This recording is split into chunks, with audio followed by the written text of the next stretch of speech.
corruption. La corruption gangrène le ministère de la Construction. Ce gros coup de filet de la juridiction exceptionnelle ivoirienne vient éclairer sur le danger dans le foncier en Côte d'Ivoire. Suite aux nombreuses plaintes en lien avec la délivrance de plusieurs actes frauduleux qui créent assez de désagréments aux usagers, le pôle pénal économique et financier saisi a donné droit aux requérants. On dit, le ministère de la Construction là, il y a trop de corruption là-bas. Quand tu vas, il y a un ACD. Sur un seul terrain, tu vas trouver 15 ACD. Les gens même du ministère de la Construction fabriquent des faux ACD sur un même terrain pour vendre ça à plusieurs personnes. Quand on a informé le pôle pénal économique et financier, ils se sont saisis des dossiers. Il y a plusieurs personnes qui ont été arnaquées. Et donc, on s'est rendu compte que la source du problème vient du ministère de la Construction. Et donc, le pôle pénal financier a mené ses enquêtes. Ainsi, après une enquête minutieuse menée par des magistrats chevronnés sous la houlette de la juge Mme Esso Yani Émile Blanche, épouse Abané, du pôle économique et financier, des cadres du département ministériel que sont. Et on a découvert que au ministère de la Construction, c'était des cadres du ministère. On va vous citer leurs noms. Diallo Abdoulaye, directeur du domaine urbain, et son adjoint, Bamba Mamadou, le directeur de l'urbanisme, Yomonfou et le député Krakrouman, exerçant comme responsable à la direction de l'urbanisme et du foncier, ont été mis sous contrôle judiciaire par le pôle pénal économique et financier pour faux usage de faux, extorsion de fonds, corruption, insubordination vis-à-vis de la hiérarchie le 16 janvier 2024. Ce qu'on vient de citer là, vous avez bien entendu les noms. Bamba Mamadou, il est l'adjoint de Diallo Abdoulaye, le directeur du domaine urbain, et M. Yomonfou, qui est le député, qui est aussi un député. Krakrouma. Voilà ce qu'ils faisaient. C'est eux qui étaient là. Un seul terrain, vont créer 10 ACD pour vendre ça aux gens. Et ils aident les gens, les étrangers qui viennent là. Quand ils voient, on a vu des cas où les Libanais sont venus. Ils ont fabriqué des faux numéros pour arracher le terrain des Ivoiriens pour vendre ça aux Libanais. Ils font tout ça. Et eux aussi, quand les gens viennent les voir pour un problème, ils prennent l'argent avec tous les côtés. Pour dire, comme je suis au ministère, je vais régler ton problème. Ils prennent l'argent ici, ils prennent là-bas. On les a attrapés. Et en plus de ça, leurs patrons leur ont dit, ce que vous faites là, on connaît. Arrêtez, un jour vous allez avoir des problèmes. Mais ils n'ont pas compris. Ils ont continué. Brou, le mardi 16 janvier, on les a attrapés. Voilà la réalité qui est en face de vous maintenant. Pour des mesures conservatoires, c'est au cadre du ministère de la Construction, du Logement et de l'Urbanisme, sont interdits de toute signature, interdits de sortie du territoire ivoirien et sont tenus de signaler leur présence sur le territoire ivoirien toutes les semaines au pôle pénal économique et financier. Actuellement, on ne les a pas encore mis en prison. On leur a dit, ce qu'on va vous faire, vous ne pouvez plus signer des documents parce qu'on sait déjà ce que vous faites. Deuxièmement, vous ne pouvez pas sortir, on a arraché leur passeport. Parce que les voleurs, quand ils savent qu'on sait qu'ils sont volés, ils veulent fuir. Et souvent, ils n'ont plus d'un passeport. Voilà. Donc, ils leur ont arraché tout leur passeport. Et en plus de ça, ils doivent chaque semaine aller au pôle pénal économique et financier pour dire, je suis là, je n'ai pas encore fui. Et donc, on est là, on regarde. Une grande première sous le ministre Koné Bruno, qui a pourtant tenu à faire des réformes dans le secteur du foncier, afin de faciliter la tâche aux populations et aux investisseurs. Avec ce gros coup de filet jamais opéré dans un ministère, le ministre Koné Bruno Nabagné aura-t-il les coups de franche de se séparer de ses plus proches collaborateurs poursuivis par le pôle pénal financier et économique? Telle est la question. Les efforts consentis par le ministre relativement au renforcement du code de l'urbanisme et du domaine foncier urbain en Côte d'Ivoire devraient en principe contribuer à un développement urbain plus équilibré et sécurisé au bénéfice des populations et des investisseurs. Et donc, les gens se posent la question de savoir, est-ce que Koné Bruno pourra bien faire son travail s'il se sépare de ses collaborateurs? Mais j'ai dit à celui qui a produit l'article, celui qui ne sait pas se séparer de la gangrène mérite la mort. Quand toi-même là, tu te demandes ma maladie là, si je quitte ma maladie là, qu'est-ce que je deviens? c'est que ta maladie là, tu la mérites. Et connais Bruno, vous savez que c'est un monsieur pour qui je n'ai pas beaucoup d'affection. Ça ne veut pas dire que je le hais. Mais je veux dire que quand on le classe parmi les ministres qui ne travaillent pas, là, connais Bruno est dedans. Connais Bruno est dedans parce que son mérite là, c'est d'avoir marié une nièce du président. Mais, peut-être que nos critiques sont en train de l'aider à ouvrir les yeux. Et maintenant, ce travail qui est fait là, quand quelque chose est bien là, nous on va dire, ça là c'est bien. Connais Bruno, c'est bien. Nous ne sommes pas des hypocrites. Il faut prouver que tu vaux quelque chose et que ce n'est pas ton rapprochement avec la nièce du président qui fait de toi quelqu'un. On dit de travailler pour les Ivoiriens. Je vais vous dire quelque chose. Monsieur connaît Bruno, la mairie de Ouangolodougou là, ils vendent les terrains, ce sont les Burkinabés qui sont devant. Eux ils font ça. Il y a longtemps on a signalé ça en clando, mais il n'y a rien qui s'est fait. Pardon, il faut prendre le dossier là en main. La mairie de Ouangolodougou, les Burkinabés qui sont là-bas, les gens, ce sont les Burkinabés qui vendent les terrains à Ouangolodougou. À Mossou, c'est la même chose aussi. Vous savez de quoi il est question. Et si vous dites que ce n'est pas vrai là, je peux vous envoyer les documents. On a toutes les preuves contre eux. Et donc, voilà. Et dans nos villages, ce sont les étrangers même aujourd'hui qui se mettent dans les histoires de terre. Mais qu'est-ce que nous avons à ne pas définitivement régler nos problèmes? Et il ne faut plus jamais vendre de la terre aux habitants de l'AES. Ça veut dire les Maliens, Burkinabés et Nigériens et autres là. On doit dire définitivement qu'on ne doit plus leur vendre les terres. Et comme on n'est plus dans le même monde, normalement, même ceux qui ont la terre, qui sont les habitants de la CEDEAO, même s'ils ont des coûts, on doit leur donner une période pour leur retirer les papiers qu'ils ont. Parce que demain, là, ça va devenir un problème Israël-Palestine. C'est pourquoi eux tous courent pour prendre la nationalité ivoirienne, pour que demain ils puissent s'imposer aux Ivoiriens. Et donc, chers parents, forçons nos autorités, même les étrangers, les Maliens burkinabés qui ont payé des terres en Côte d'Ivoire, là, pour qu'on puisse leur dire, est-ce qu'au Mali, les Ivoiriens peuvent payer terrain? Est-ce qu'au Burkina, les Ivoiriens peuvent payer terrain? Est-ce qu'au Niger, les Ivoiriens peuvent payer terrain? C'est qu'on dit aujourd'hui, les gens trouvent que c'est dur. Mais ça sera encore plus dur quand vous allez voir ces personnes-là se battre avec les Ivoiriens d'origine pour dire, de toutes les façons, on a les vrais papiers qui prouvent qu'on a payé. Et ces étrangers sont tellement à l'aise aujourd'hui qu'il y a une communauté, les Guinéens, eux qui se promènent comme des marcheurs, ils regardent les terrains dans les quartiers. Dès qu'ils voient un terrain qui n'est pas construit là, ils vont au ministère pour rencontrer les corrompus du ministère, ils font papier dessus, ils prennent. Tout ça là, c'est comme ça que la Côte d'Ivoire vit. Dans nos forêts là, les étrangers ont occupé illégalement des terrains, soi-disant que c'est mon arrière-grand-père qui les avait vendus. Si effectivement l'arrière-grand-père leur avait vendu 10 hectares, aujourd'hui, vu que les jeunes ne s'intéressent pas à l'agriculture, avec le temps, c'est eux qui sont toujours en brousse, ils ont occupé 100 hectares alors que le grand-père ne leur a pas vendu ça. Ça aussi, il va falloir que le domaine de ces terres-là, on puisse les immatriculer au nom des villages. Et au nom des villages, parce que tous les villages de la Côte d'Ivoire sont connus. Et à partir des villages, on va regarder si tu dis que tu as une terre ou que dans ton village là, on va dire c'est à quelle famille. Et tu ne vas pas dire que tu n'as pas de famille. C'est comme ça qu'on pourra retirer nos terres de ces vautours là qui n'acceptent pas de vendre un lopin de terre aux Ivoiriens dans leur pays, mais qui veulent que nous on puisse être gentils avec eux en compromettant l'avenir de nos enfants. Et donc là, c'est à nous de dire à nos dirigeants de prendre leurs responsabilités. Même les étrangers qui ont payé des cours en Côte d'Ivoire, on doit résilier leurs documents pour reprendre nos terrains et leur donner ça en location.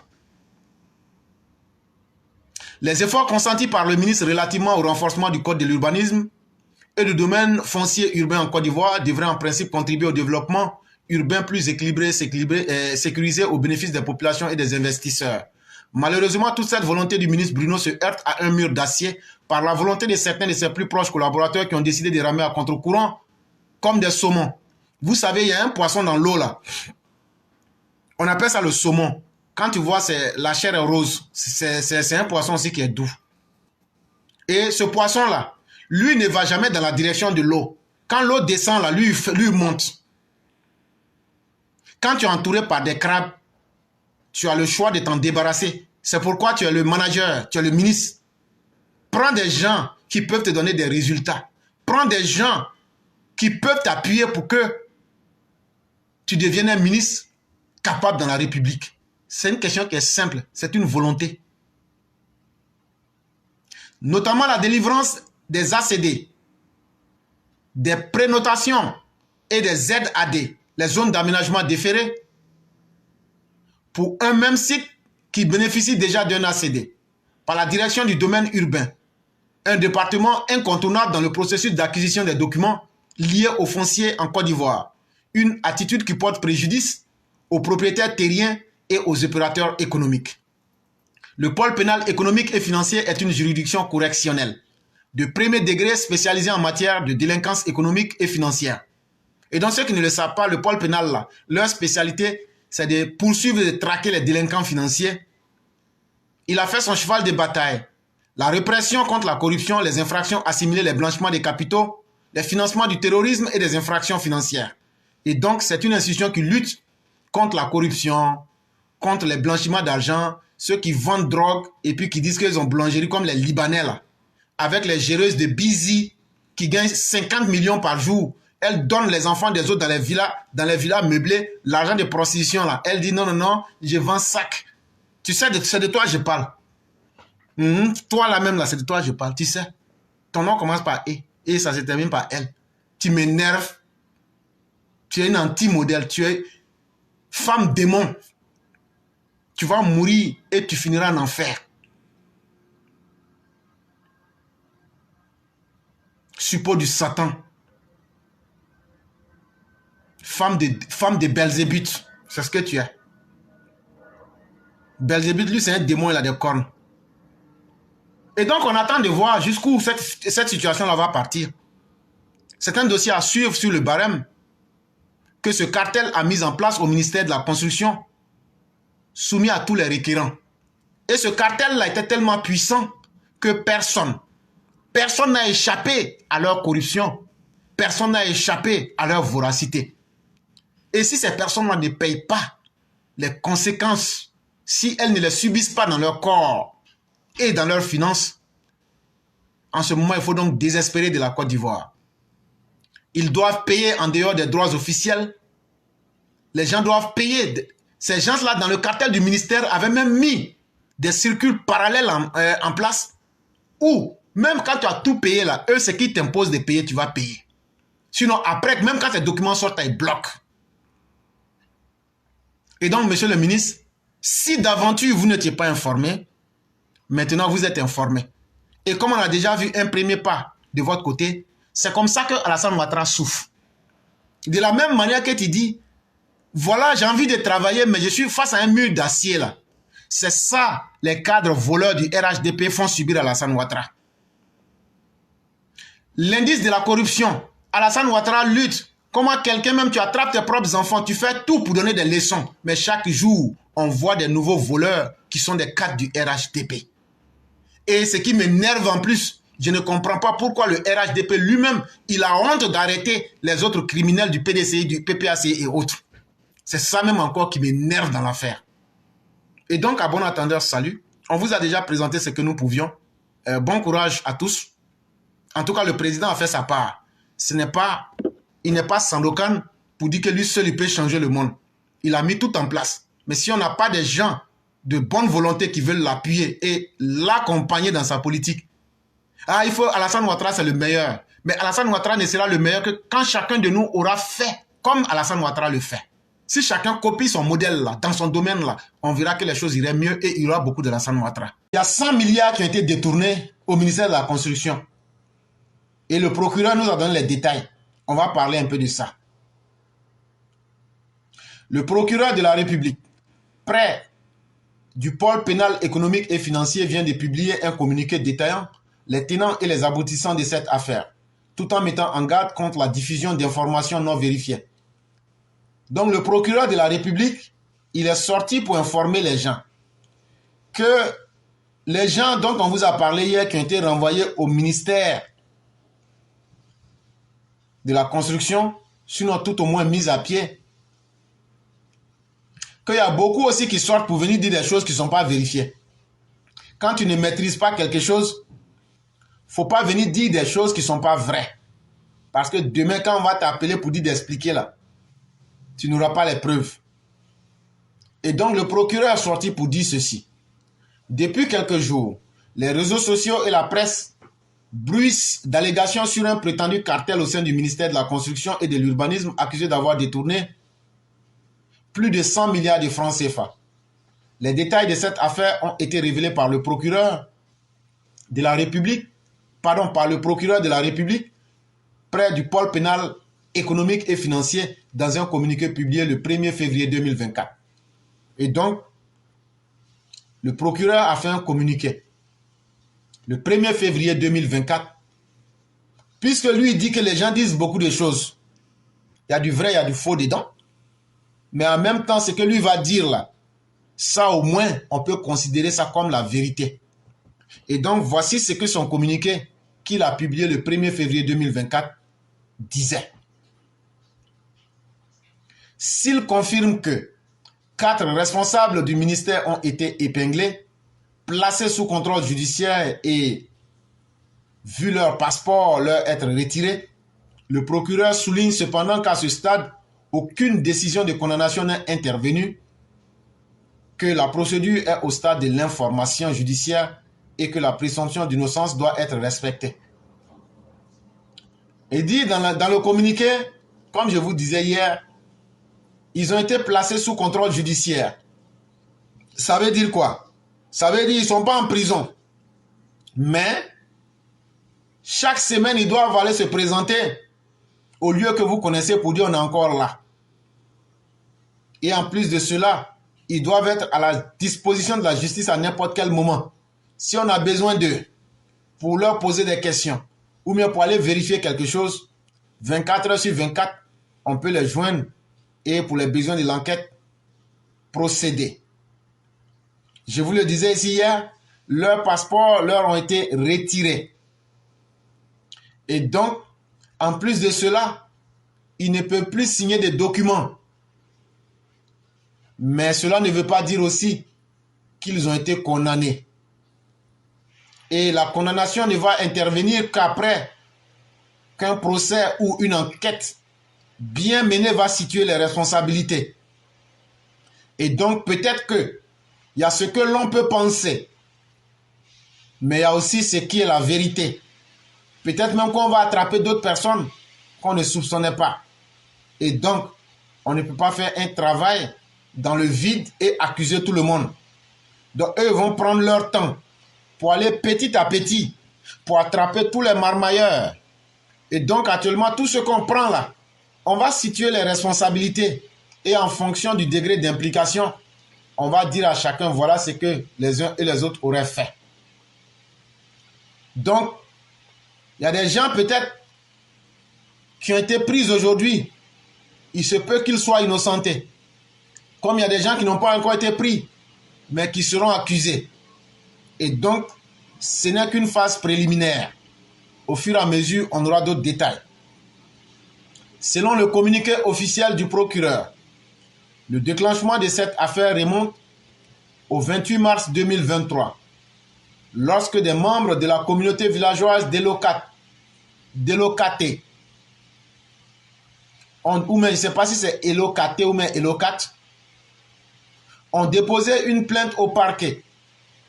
Dans le communiqué du procureur, ils disent que l'affaire qu'on voit aujourd'hui au ministère là, ce qui a mis la puce à leurs oreilles, ce qui leur a permis de prendre l'affaire au sérieux, c'est un jour, le 28 mars 2023, les membres du village délocaté ou même élocate sont allés déposer une plainte au parquet.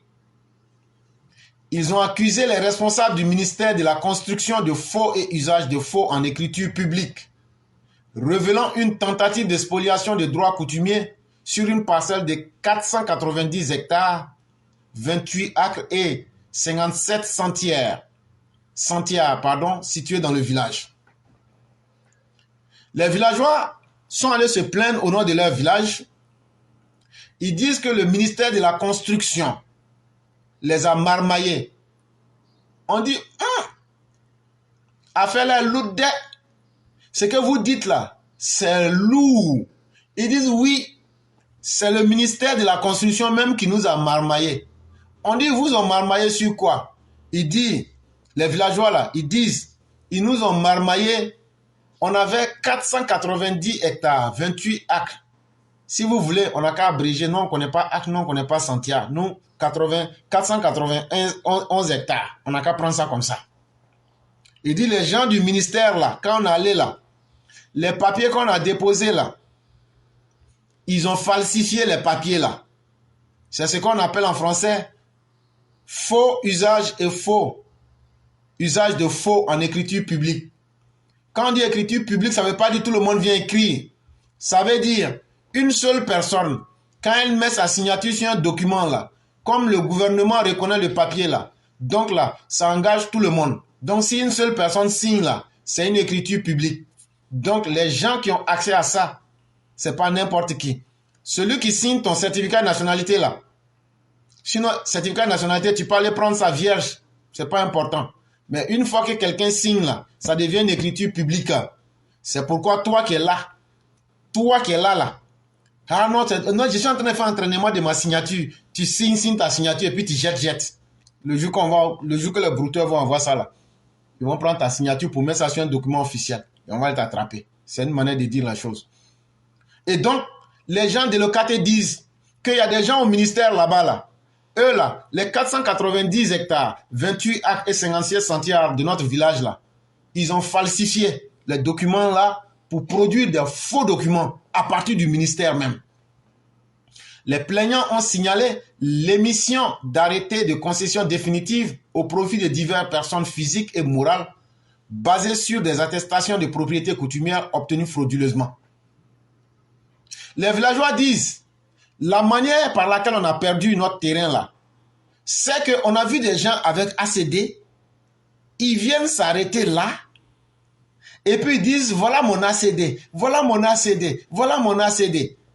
On dit, mais comment vous avez fait pour avoir ACD là? Ils disent, non, non, non. C'est grâce aux attestations de propriété coutumière qu'on a obtenu. On dit, mais vous avez obtenu comment? Parce qu'ici là, il y a le livre du foncier villageois. Si vous avez payé avec n'importe quel chef de village, même s'il n'est pas honnête, on saura. Mais vous avez eu ces attestations villageoises là, vous les avez obtenues comment? Parce que chaque village a un livre. On dit, bon, on n'a qu'à regarder dans le livre là. On regarde dans le livre là. Il n'y a pas leur nom. Ce n'est pas une personne, ce n'est pas deux, ce n'est pas trois. Il y a des entreprises dedans. Il y a des personnes dedans. Et la majorité même, je peux dire, ce sont les frères, les Sahéliens là. C'est là les villageois disent, mais donc c'est notre village même qui est en train de disparaître comme ça devant nous. Ça veut dire, nous, on n'a pas donné attestation villageoise à quelqu'un. On n'a pas donné attestation de village à des entreprises. Mais on vient de vendre presque plus de 410 hectares de notre village à notre insu. C'est là ils ont pris maintenant, ils disent, bon, comme c'est comme ça. Les villageois, là, on a dit, bon, comme c'est comme ça, on ne retrouve pas les attestations villageoises.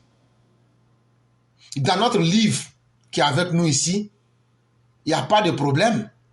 Donnez-nous la photocopie de ces attestations villageoises-là. Et puis les ACD qui vous ont été donnés par le ministère. Nous, on va aller vérifier. Et comme le criminel est trop puissant, parce que ce sont des grands bandits installés au ministère de la Construction qui leur ont donné ces papiers et qui les ont mis en confiance, ils ont donné les photocopies. Et des ACD et des attestations villageoises. Donc quand les gens ont mis ensemble, ils sont allés dans un premier temps pour se renseigner. Les bandits, le cartel qui était là-bas dit, oui, oui, non, ce sont des documents authentiques, oui, oui, oui, oui. Les villageois ont dit, il n'y a pas de problème. C'est là les villageois maintenant ont saisi maintenant la justice. Il dit, regardez notre livre de foncier villageois. Ceux-là n'ont jamais eu à faire des transactions avec quiconque dans le village. Comment se fait-il qu'aujourd'hui ils ont des ACD? Ça veut dire qu'il y a des étapes. Non seulement ils ont obtenu des attestations villageoises falsifiées, fausses, mais cela leur a permis d'avoir des attestations, des ACD. Qui leur a donné ces ACD? Question simple à se poser. Et donc, quand on remonte la filière, on voit effectivement qu'il y a un cartel qui est là-bas. C'est eux qui font ces faux papiers-là. Et souvent même, qu'est-ce qu'ils font? Toi, tu as ta maison, tu es assis tranquillement.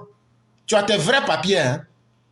Mais ce même cartel-là, ils se lèvent, ils disent, bon, Yolidia, Prado Boussole, Casse-Watt.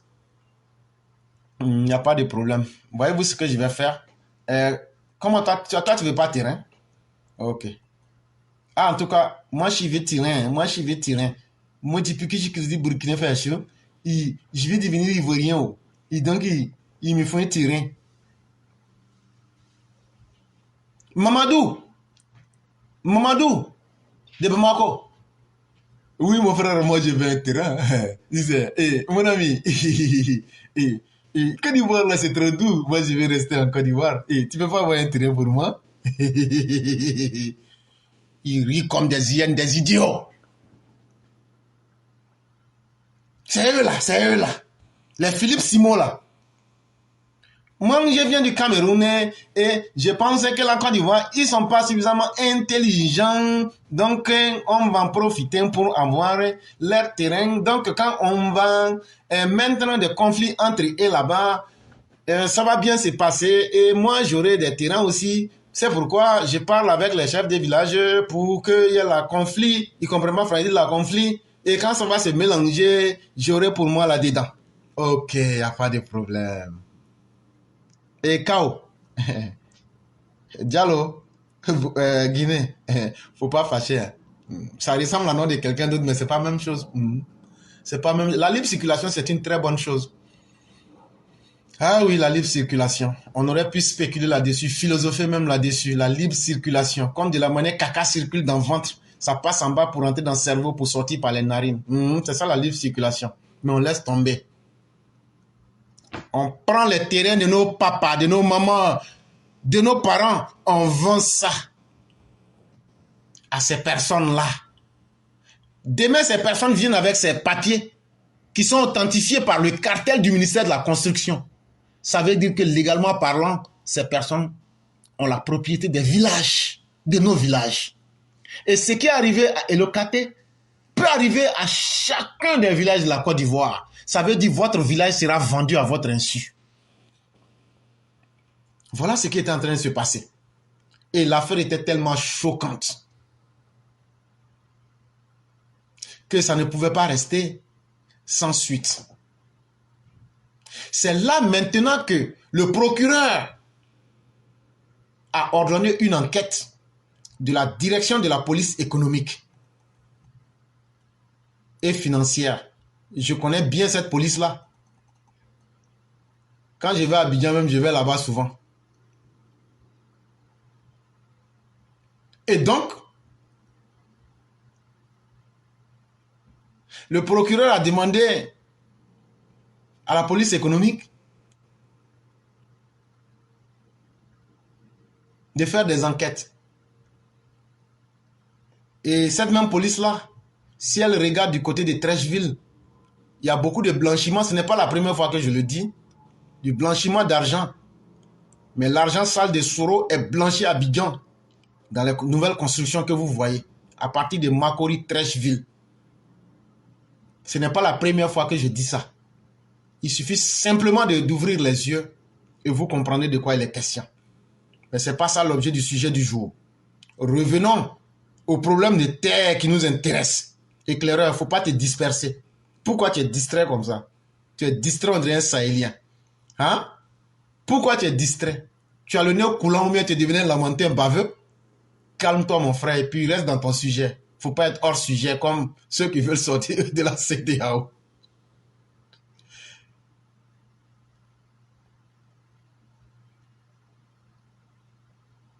Et donc, suite à cette enquête, le parquet a requis l'ouverture d'une information judiciaire contre les agents du ministère.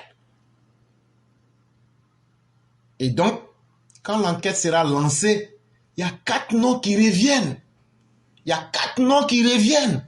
On vous a dit, il y a tas de ACD. Ce sont des faux ACD. Mais ils ont utilisé leur pouvoir pour créer des faux ACD.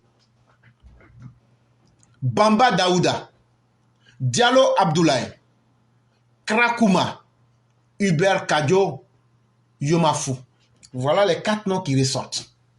Ils sont tous des agents du ministère de la Construction. C'est pas bon. C'est pas bon.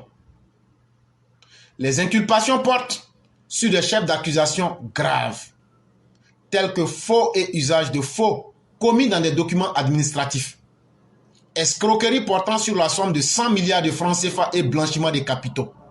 Contrairement à ce que beaucoup pensent, ce n'est pas le seul coin là qui a été fait comme ça. Ça veut dire aujourd'hui là, nos communautés villageoises doivent se rendre au ministère pour vérifier si leurs terrains sont restés intacts et si ces bandits là n'ont pas vendu leur terrain. Le préjudice est au-delà de 100 milliards de francs CFA. Mais ce n'est pas tout. Ils profitaient aussi pour faire du blanchiment des capitaux. Ça veut dire leur argent sale là. Comment faire rentrer ça dans le circuit normal? Ces gens, à travers le ministère de la Construction, faisaient tout ça. Et c'est ce que les enquêteurs du pôle pénal économique et financier ont découvert. Le juge d'instruction du pôle pénal économique et financier a aussi ordonné une mesure de contrôle judiciaire à l'encontre des inculpés. Donc ceux qui ont été inculpés, à savoir Bamba Daouda, Diallo Abdoulaye, Krakouma et puis Hubert Kadio Yomafou, ils ont tous été mis sous contrôle judiciaire. Et j'ai déjà expliqué ce que ça veut dire. À ce jour, l'instruction ouverte pour parvenir à la manifestation de la vérité suit son cours, a fait savoir le procureur de la République, Madame Kamagaté née Amouata Nina Claude Michel. Le procureur de la République, près du pôle pénal économique et financier, tient à informer qu'aucune décision de condamnation n'est intervenue et que la procédure est au stade de l'information judiciaire. Et donc, il est important de signaler que, selon le communiqué du procureur, près du pôle pénal économique et financier, les personnes qui ont été citées, à savoir Bamba Daouda, Diallo Abdoulaye, Krakouma et Hubert Kadio Yomafou, on les a seulement pris dans une affaire qui est au stade de l'information judiciaire. Les enquêtes vont continuer et pour l'instant, les inculpés bénéficient en conséquence de la présomption d'innocence comme indiqué. Ils ne sont pas encore condamnés. C'est pourquoi ils ne sont pas encore en prison. Et quand l'enquête va situer les responsabilités comme il se doit, après cela, donc, les sanctions qui doivent s'en suivre se feront sentir. Aussi, tout en insistant sur le caractère secret de l'instruction, le procureur de la République, près du pôle pénal économique et financier, a tenu à indiquer que la violation de ce principe est passible de poursuites judiciaires. L'information nous vient de l'infodrome.com. En français simple, ça veut dire quoi? Toutes les personnes qui sont impliquées dans le dossier, à savoir le ministère de la Construction, à savoir les plaignants et à savoir toutes les parties qui ont un intérêt, si vous vous répandez dans la presse, que vous dites des choses que le grand public ne doit pas savoir, ça peut vous compromettre et vous pouvez être poursuivi. Et pour aller plus rapidement, c'est là qu'on va découvrir si notre justice est capable ou pas. Parce que ce qu'on a toujours découvert, les voleurs en vérité ne volent pas pour rien. Ils volent pour être plus puissants que les pauvres. Et quand ils volent, ils sont prêts à payer de fortes sommes pour ne pas être condamnés. Et quand on pense à cette réalité triste, moi j'ai dit que les Ivoiriens doivent bien suivre cette affaire-là. Et si demain on vient nous dire que ces personnes ne sont pas coupables, qu'on nous dise aussi avec des arguments vraiment qui brillent comme le soleil. Parce qu'en Côte d'Ivoire, on se connaît tous. Qui n'utilise pas son pouvoir pour en abuser? Et là, quand j'abuse des gens, prendre leur argent que j'ai volé avec eux là, pour sauver ma peau là, ça ce n'est rien. Et malheureusement, il y a beaucoup de criminels. Plus vous êtes grand dans la hiérarchie, vous pouvez commettre des crimes financiers, économiques et même des crimes contre l'humanité, rien ne vous arrive. La manière de venir nous dire qu'ils sont innocents ou qu'ils ne sont pas innocents, on vous regarde, mais ça avec un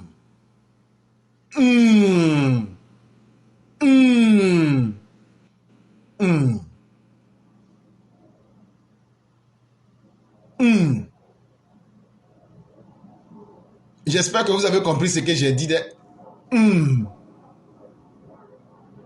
Si peut-être vous voulez arranger ça entre vous là-bas, sinon, Côte d'Ivoire, là, nous tous, on sait comment ça fonctionne. Oh.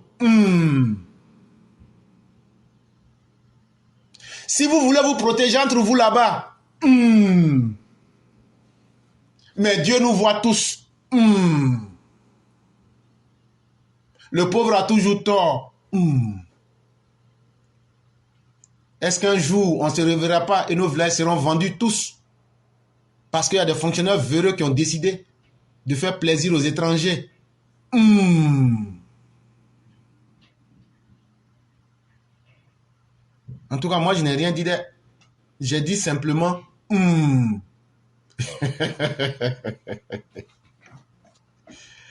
Nous passons donc aux 10 pays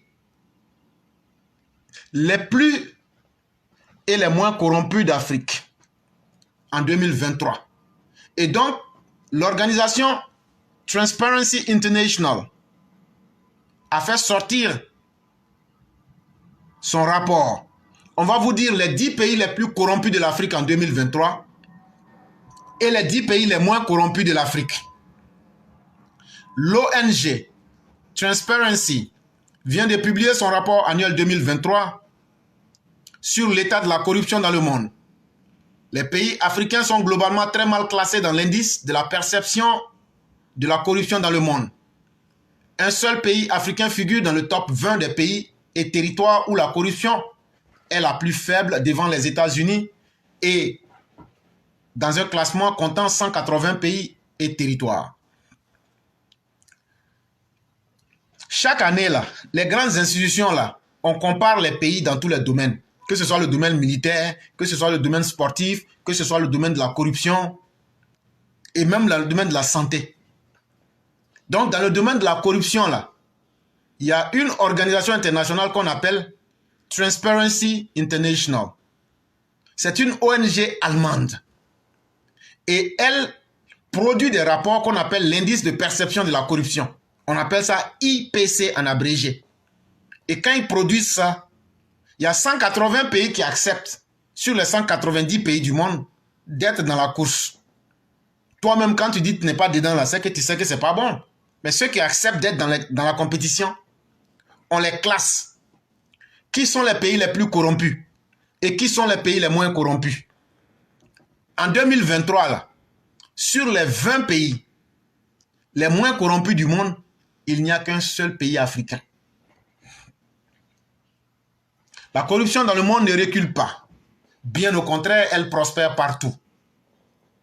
Comme le montre l'IPC 2023 de l'ONG allemande Transparency, qui a classé 180 pays et territoires du monde selon le degré de la perception de corruption dans le secteur public tel qu'il est perçu par les experts et les chefs d'entreprise. Selon le rapport, plus de 2 tiers des pays obtiennent un score inférieur à 50 sur 100. Ça veut dire, sur les 180 pays là, quand tu les prends là, tu divises en 4. Les 1 quart des pays, c'est eux qui obtiennent une moyenne de 5 sur 10. Sinon, tout le reste là, ils sont dans la médiocrité, c'est-à-dire 4 sur 10. Ça veut dire 3 sur 4 sont dans la médiocrité. Et donc, ça veut dire, pour te simplifier la situation, nous vivons dans un monde extrêmement corrompu. Ça, il faut retenir ça. La moyenne mondiale se situe à 43 sur 100. Et pour comprendre que le monde est corrompu, nous sommes, globalement parlant, à 4,3 sur 10. Si ton enfant a eu 4,3 sur 10, toi-même, tu sais ce que ça veut dire. Ça veut dire que ce n'est pas bon. Ce qui indique que les pays ont de graves problèmes de corruption. Cette situation s'explique par le fait que la grande majorité des pays n'ont réalisé aucun progrès et ont enregistré un déclin au cours de la dernière décennie. Souligne le rapport de Transparency International et preuve que la corruption ne cesse de s'amplifier partout dans le monde. 23 pays ont enregistré leur score le plus bas au titre de l'exercice 2023. L'affaiblissement du système judiciaire, les dirigeants autoritaires et le manque de démocratie ont tendance à accroître les impunités et la corruption. Et qu'est-ce qui fait que la corruption est en train de prendre de l'ampleur, de la force? Dans les pays où les dirigeants ne veulent pas faire la justice, comme en Côte d'Ivoire là, c'est ça qui fait que la corruption augmente. Et oui, ça, je ne vais jamais laisser ce sujet-là. Tant que les criminels du CNT, tant que les criminels économiques ne seront pas jugés au même titre, on ne peut pas juger nos militants du RHDP et laisser ceux du PDCI parce qu'on a peur d'eux. Quel est ce père-là qui a peur de corriger les enfants des autres, mais lui, il torture ses propres enfants? Ça aussi, c'est de l'injustice. Et donc, il n'y a pas de justice en Côte d'Ivoire. Nous le disons, et je ne suis pas le seul à le dire, les opposants le disent, Mamadou Koulibaly le dit, Laurent Gbagbo le dit, tout le monde le dit. Et donc, chers dirigeants de la Côte d'Ivoire, du président Alassane Ouattara, vous n'appliquez pas de justice en Côte d'Ivoire. On va vous dire ça. Ceux qui tuent les enfants des gens, toujours des gens qui sont en train de commettre des crimes, des gens qui font des coups d'État, il n'y a rien. Alors qu'au Ghana, on les prend, on les exécute. Au Ghana, on les prend, on les exécute. Ouais, on vous l'a dit, tant que vous n'allez pas pratiquer la justice, les gens vont utiliser ça tôt ou tard contre vous. Et moi, je ne laisserai jamais ça, tant qu'il n'y aura pas de changement. Les dirigeants des pays autoritaires, les pays où on fait la dictature, comme au Mali, au Burkina, là, où on fait les enlèvements, là, et puis où il y a le manque de démocratie, là, c'est tout ça là qui fait qu'il y a l'impunité. Et là où il y a l'impunité, là, ça donne le courage aux malfaiteurs de pratiquer la corruption. Là où la corruption est la norme, les personnes vulnérables ont un accès restreint à la justice, tandis que les riches et les puissants s'emparent de l'ensemble du système judiciaire au détriment du bien commun, affirme la même source. Et ce sont donc ces malfaiteurs-là qui vont prendre le système judiciaire en main pour essayer de torturer au maximum les pauvres. Et pour cette édition, l'ONG a passé au peigne fin 180 pays en se basant sur 13 sources externes d'institutions fiables dont la Banque mondiale et le Forum économique mondial. Et donc, avant de faire leur classement, ils ont pris le temps de regrouper les documents sur 180 pays. Maintenant, les documents-là, ils les ont obtenus à partir des rapports de la Banque mondiale, du Forum économique mondial et de plusieurs autres institutions internationales pour pouvoir dire et donner des notes à chaque pays. L'IPC est un indice composite résultant d'une combinaison de 13 enquêtes et évaluations de la corruption réalisées par différentes institutions réputées. Parmi les manifestations de la corruption retenues par l'IPC figurent les pots de vin. Et donc, dans ces rapports-là, quand on voit que toi, tu as donné un guet à quelqu'un là, pot de vin, c'est une belle manière de dire, on peut expliquer l'histoire de pot de vin, mais on ne va pas perdre son temps pour ça aujourd'hui. Quand tu donnes un guet à quelqu'un, on va compter ça comme corruption. Détournement de fonds publics. Toi, on t'a mis devant une institution comme le FER ou bien une institution comme n'importe quelle institution, tu as détourné là. On va noter ça aussi. Les formalités administratives et les contraintes bureaucratiques excessives qui peuvent accroître les opportunités de corruption. On crée toutes les conditions. Dans l'administration, pour avoir un extrait de naissance, il faut passer par 10 personnes. Comme c'est long là, donc je vais sauter. Je donne 500 francs à tout le monde, je m'en vais rapidement. Et c'est fait exprès. On allonge la chaîne pour que tu puisses perdre ton temps. Et le problème que tu dois régler là, si tu ne donnes pas quelque chose pour mouiller la barbe, ton problème là, tu vas avoir ton extrait de naissance, mais ça sera l'année prochaine. Les nominations basées sur le népotisme. Moi, je suis un puissant de la République. Ce sont mes parents que je nomme. Je ne nomme personne d'autre que mes propres parents. Et le travail est mal fait. Le chef de l'État sort pour nous dire, dans la communication, je ne sais pas qu'est-ce qu'il y a avec vous. Vous nommez les frères de vos copines. Ça s'appelle du népotisme. C'est ce qui fait que le travail ne sera pas fait. On ne va pas juger les gens sur la méritocratie pour dire telle personne-là, même si elle n'est pas là à l'école, elle est forte dans ce domaine-là. Pourquoi ne pas utiliser son talent? Non, non, non. Il faut toujours prendre les copines les frères de ses copines. Mon parent, même si c'est un villageois, je le mets là. Et puis, lui aussi, il va avoir pour lui. On s'en fout des conséquences. La protection juridique des lanceurs d'alerte. Les lanceurs d'alerte comme les éclaireurs, il y a des gens qui disent qu'il faut montrer ton visage. Quand on aura ton visage, on va te tuer un jour. Ça s'appelle aussi de la corruption. Parce que tu dis trop de choses. Tu dis beaucoup de choses. Tu ouvres les esprits. Ce qu'on voulait cacher, toi tu dis tout. Le jour qu'on va t'attraper, on va te tuer. L'accès de la société civile aux informations sur les affaires publiques.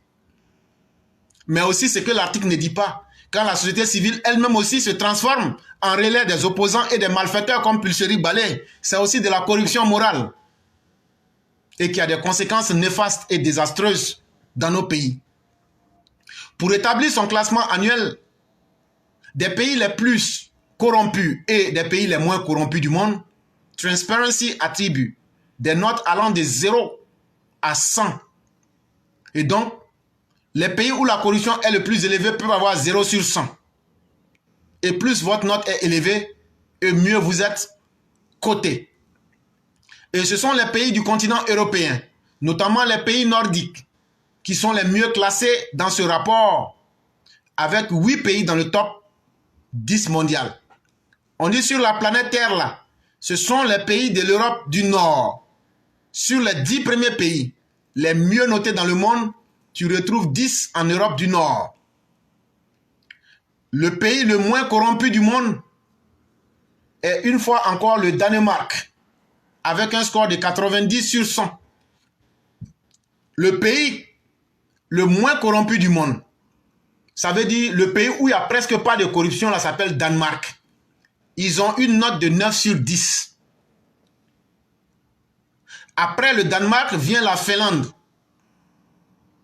La Finlande, là, eux, ils ont 8,7 sur 10. Si vous voulez, 87 sur 100. Je parle comme ça parce que, bon, comme si on était à l'école primaire, voilà. C'est pourquoi je diminue les chiffres, là. Sinon, c'est la même chose.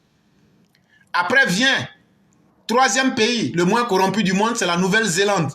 8,5 sur 10. Après vient la Norvège. 8,4 sur 10. Et vient Singapour. 8,3 sur 10. Et à cause de la faiblesse des systèmes judiciaires, du faible ancrage démocratique et de la mauvaise gouvernance, les pays africains figurent logiquement parmi les plus corrompus du monde. On dit maintenant les pays africains, chez nous là, ce qui fait que nous on n'est pas classés dans ces 10 là, c'est parce qu'il n'y a pas de justice dans nos pays africains. C'est parce qu'il n'y a pas de démocratie. Mais c'est normal, quand des idiots font la promotion des coups d'État, quand des idiots font la promotion de l'esclavage volontaire aux Russes, pour qu'eux puissent être des dictateurs, pour faire la mauvaise gouvernance dans les pays, c'est totalement normal que l'Afrique puisse être... Parce que chacun des pays qui se comporte mal aura un impact sur le reste des autres pays. Et donc, globalement, ça fait que nous sommes dans la liste des affreux. Ainsi, on trouve 10 pays africains dans le top 10 des 20 pays les plus corrompus du monde. Et donc, si on prend les 20 pays les plus corrompus du monde là, les 10 premiers sont les pays africains. Et le premier pays le plus corrompu du monde s'appelle la Somalie, qui est le dernier, qui a 0 sur 100. Le dernier au rang du classement comme étant le pays le plus corrompu du monde. Autre signe du niveau de corruption au niveau du continent, un seul pays africain figure dans le top 20 des pays les moins corrompus au niveau de la planète. On vous a parlé des pays, les 10 pays les premiers qui ne sont pas corrompus dans le monde, ou même les moins corrompus. Maintenant, quand on augmente le nombre à 20, il y a un seul pays africain dedans. Il s'agit de l'archipel des Seychelles, qui se classe 20e au rang mondial des pays où la corruption est la plus faible. Ex-aequo avec le Royaume-Uni et la France, mais devant les États-Unis d'Amérique. Et donc, l'archipel des Seychelles, qui est le seul pays africain, qui est sur la liste des top 20 des pays les moins corrompus, est au même niveau que l'Angleterre, la France, et même devant les États-Unis, puisque les États-Unis sont 24e sur 180. Et seulement 4 pays africains figurent dans le top 50.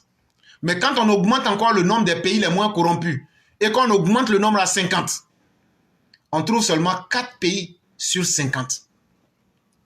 On trouve le Seychelles, on trouve le Cap-Vert, le Botswana et le Rwanda. Ainsi, dans le top 10 des pays africains où la corruption est la plus faible, figurent les Seychelles, le Cap-Vert, le Botswana, le Rwanda, Maurice, la Namibie, Sao Tomé et Principe, Bénin, Ghana et Sénégal. Maintenant, si on nous prend nous-mêmes en tant qu'Africains, et puis on dit entre nous-mêmes là, de nous classer là, pour voir quels sont les pays qui sont les moins corrompus. Voilà la liste des 10 pays les moins corrompus de l'Afrique. Les Seychelles ont une note de 7,1 sur 10. Ils sont 20e mondialement. Le Cap-Vert a une note de 6,4. Ils sont 2e en Afrique avec une moyenne. Ils sont 30e mondialement. Le Botswana a 5,9 sur 10. Ils sont 39e mondialement. Le Rwanda a 5,3. Ils sont 49e. Après vient Maurice, 5,1. Ils sont 55e. La Namibie, 4,9. Ils sont 59e mondialement. Sao Tomé et Principe, 4,5. 67e dans le monde. Le Bénin, 4,3 sur 10. Ils sont 70e dans le monde. Le Ghana, 4,3. Ils sont 70e dans le monde. Le Sénégal, 4,3. Ils sont 70e dans le monde. Donc en réalité, le Bénin, le Ghana, le Sénégal sont ex-aequo. Voilà les 10 premiers pays africains qui sont les moins corrompus sur les États africains. Et donc, mesdames et messieurs, il faut aussi qu'on vous donne aussi la liste de la honte. Les 10 pays africains les plus corrompus. Le premier, c'est l'Érythrée, avec 2,1. Non, pardon, je me trompais. Le premier, c'est la Somalie, avec 1,1 sur 10, 180e dans le monde. Après, vient le Soudan du Sud, 1,3, 177e sur 180. La Guinée équatoriale, si vous voulez, 1,7, 172e dans le monde. Libye, 1,8, 170e. Soudan, 2, 162e. République démocratique du Congo, 2, 162e. Les îles du Comore, 2, 162e. Le Tchad, 2, 162e. Le Burundi, 2, 162e. Érythrée, 2,1, 161e. Voilà la liste de la honte. Au niveau des pays de la région du Maghreb, les pays ne sont pas globalement notés en matière de corruption. La Tunisie se classe 87e au rang mondial avec un score de 40 sur 100. Devant le Maroc, 90e au rang mondial avec un score de 38 sur 100. Et l'Algérie, 104e avec un score de 36 sur 100. La source de l'information, c'est Transparency et c'est le résultat le plus récent, l'IPC de 2023. Et donc, mesdames et messieurs, vous avez vu que nullement vous n'avez entendu le nom de la Côte d'Ivoire. Ne soyez pas choqués. C'est comme ça le monde. Mais les autorités ivoiriennes ont fait des efforts. Les choses ont largement évolué. Le président Ouattara et son groupe font beaucoup d'efforts. Mais beaucoup reste encore à faire, comme nous le démontre cet article ici, avec lequel nous allons terminer.